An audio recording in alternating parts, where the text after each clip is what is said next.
Đấy, con này, còn nó rát rồi này.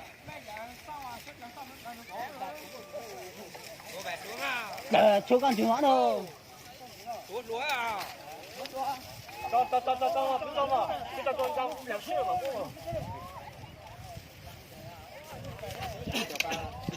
Dạ. Tụi con đấy.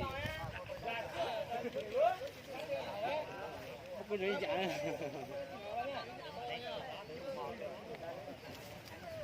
Rắc phải tóc cơ có là Nhưng mà họ như cái được thuốc giảm nha. Họ cứ đưa cái pot bị giọt này. họ nhờ lấy cái tay ở cái sợi này cái chén này vô này ra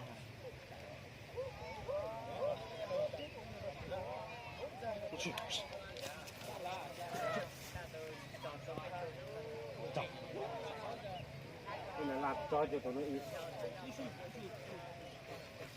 Bây giờ cho má nè, xin cho chị nè. nè xin chó Đây nè con mà xin cho. ui nó sẵn đi đã chứ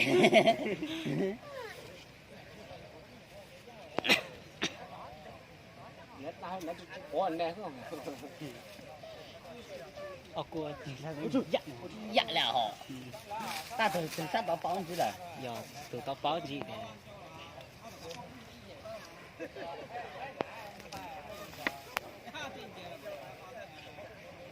tụi sẽ giật khói về đi vào thực thống Cho nạt của nó giao vô tự. giật tú đấy Chúa tụi con lúa vậy.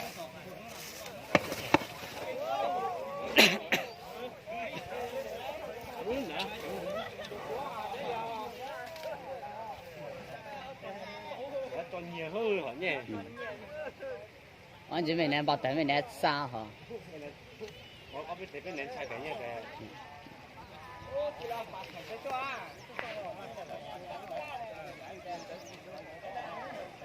Mất cho cỏ cổ cho anh chào.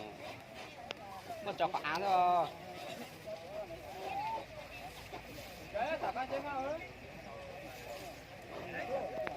Mẹ nhiều có dạ thế với nhờ. Hả?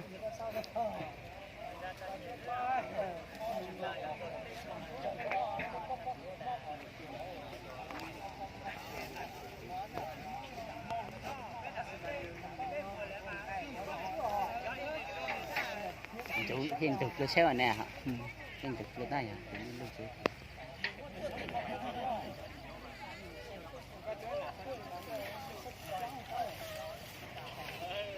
xe này mình rất thật sự đấy Nó cũng xài cái này.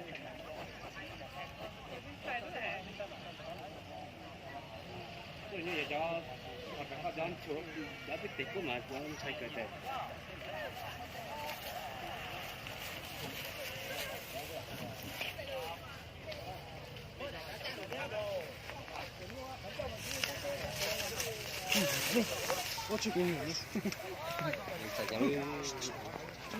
tí đồng đồ tí chi Rồi, bắt đầu rồi.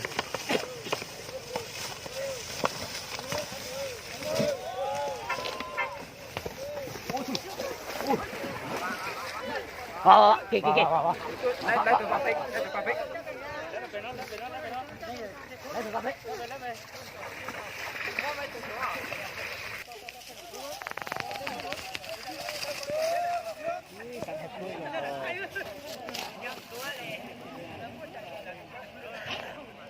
nhưng mà chọn cái khó thì rất tan cháo rất là nhiều Ô, bọn ta mình chọn cái tàu chỉ có không liền mà chân.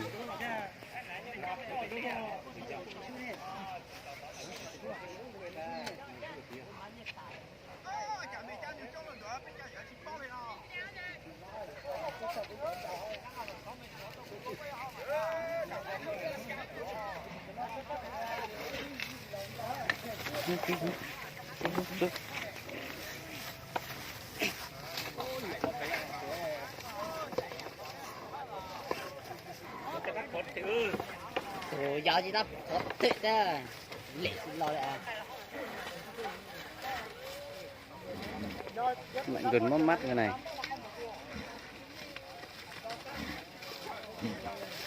từ từ Tôi có tao xét thì dư. tao ô